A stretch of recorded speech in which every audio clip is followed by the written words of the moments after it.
We will continue with finalist number 13, Len Fisher, who's a scientist, writer and broadcaster based at the School of Physics at the University of Bristol. And his proposal is called an insurance-based global governance. Thank you.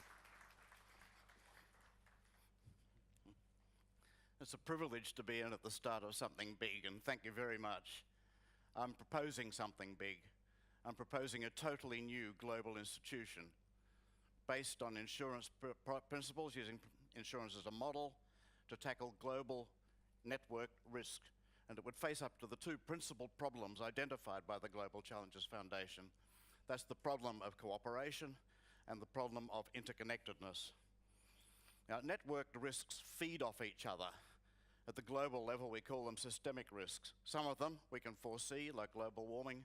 Some of them arise from the depths of our interconnectedness, and they can hit us without warning, like the banking crisis.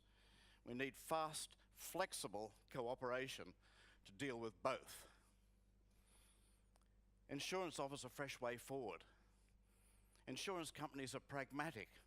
They work with reality, not with dogma. They plan for identifiable risks, but they have to be ready for shocks and surprises. I'm not talking about insurance in the traditional sense of payment for loss. This new institution would monitor and analyze globally networked risks. It would invest in prevention and mitigation. It would use premiums from member countries to establish and support cooperative international networks with strong stakeholder participation. When the threat of the ozone hole became apparent 30-odd years ago, nations collaborated and cooperated via the Montreal Protocol to phase out CFCs and other ozone-depleting gases. That protocol used some of the mechanisms that I'm talking about. So it generated cooperation through networking. It set compliance targets, and it provided advice and resources to developing countries to help them to meet those targets. It also had the proviso that signatories should not trade with non-signatories. That made it very hard for the smaller countries not to join in once the bigger countries had agreed to cooperate. But we can't rely on countries to cooperate in the face of systemic risk. I mean, the history of the Kyoto Protocol shows that. We can adapt some of its ideas, but we need to go further.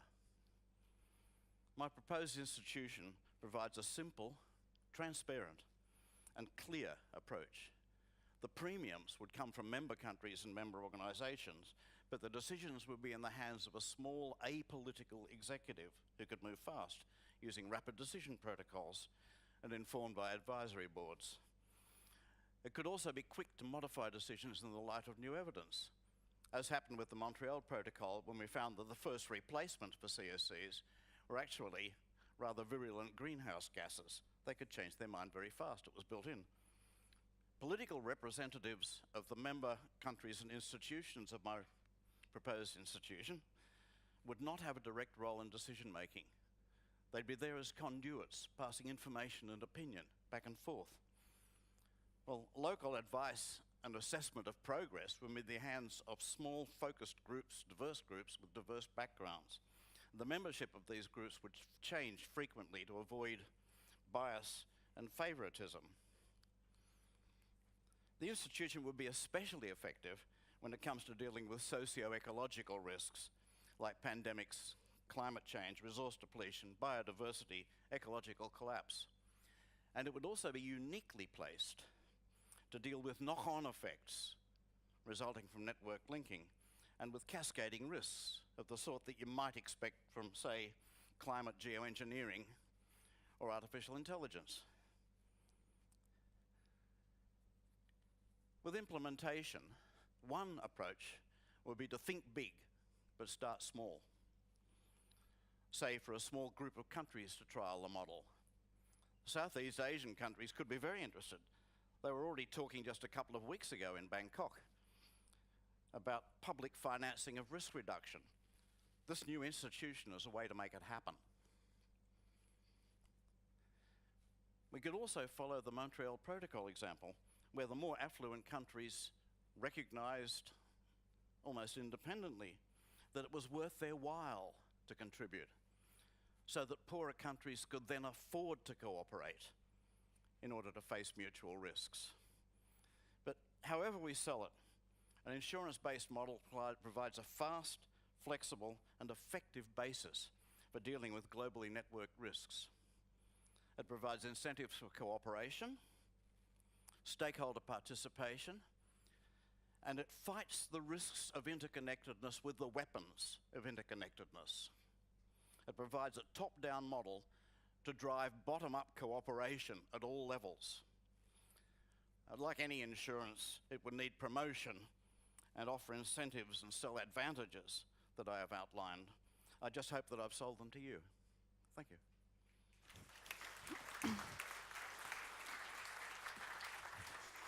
Thank you so much, Len, and I apologize for having to sit down during the previous Q&A session. It's, if you suffer from low blood pressure, you shouldn't stand up for 2 hours straight, so it would have been very Victorian of me to faint on stage, so I tried to avoid that. I'm much better now. Jerry. Thank you, Len, for that presentation. Your submission is of particular interest to me, and as you know, we're a country that is seriously challenged by climate change. And one of the challenges which I have personally been struggling with has been trying to identify and to mobilizing the resources needed to build climate resilience in order to survive the climate change impacts. Now, I've also been advised that slow onset global catastrophic risks do not qualify for insurance. Now, the question that I want to pose to you is, how would your proposition, your model, your institution deliver a solution in this case? I've had a lot of people from insurance companies throw a very similar question at me for the simple reason that you can't redistribute the insurance from something like climate change. So I guess I'm using insurance as a catch-all word, but with a slightly different concept. And the concept is you're insuring yourself against future disaster by acting now to try to minimize the risks of that disaster. But you can hook it in other ways. So, for example, one of the suggestions that's come up is that the World Bank or some similar institution may be able to act as a reinsurance company. This is happening in the Pacific now, as you know, where there's a group of nations effectively covered by the World Bank, and I think by United Nations arm as well, on a parametric basis. So if there's any earthquake in particular, all they do is they measure the volume of the earthquake and they make an immediate payout based on the volume, not on damage. And then up to 10 times the amount of damage. So you could get cover in that way. But basically what I'm talking about is a cooperative insurance company where people get together to cover themselves to prepare for the future. I'm not sure that completely answers your question. I'm not sure your question has a complete answer. They seem relatively satisfied. Maria. Let me build on this. You mentioned the success of the Montreal Protocol, which is indeed one of the global governance arrangements that has been very successful in solving an existential problem, that of the depletion of the ozone layer. But at its core, it's an intergovernmental process. You give it as a success. Can you help us understand how your model, which from what I understand was a private-based model, would do better, and why?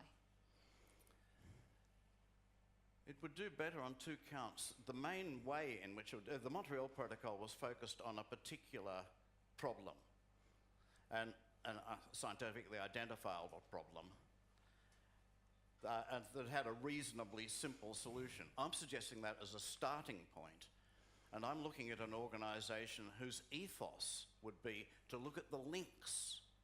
So, for example, we might start off with, in a group of countries, with food security, but that's got links to global warming, to all of the rest of the problems that we're all very familiar with and very worried about. We need some sort of organization that looks at those links and tries to cut them, reinforce them,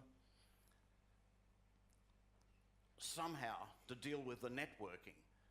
All of the different organizations that you've just mentioned, they're focused on specific problems, whereas with complex adaptive systems, the technical word, we're talking about situations where you can't always, or even frequently, identify a single cause. It comes up from within the system itself. And we need something that's looking at the system and trying to help cooperative links, cutting links. This was suggested for the banking network a few years ago by Bob May and Andy Haldane when they had the banking network collapse. Rearrange the network so you don't have so many links. I'm suggesting this on a worldwide scale. Maria, do you want to add something? Well, I just want to say we have created the United Nations with exactly that goal. Whether it's delivering or not is the story that we're trying to uncover. Why not, what can be done about it? But at the core of the idea was exactly what you're saying. It is the organization. So, I'm sorry. I don't think they're looking at the links so much as looking at individual things, and I'd like to see the linking looked at just separately. Thank you. Thank you very much, Len. Thank you.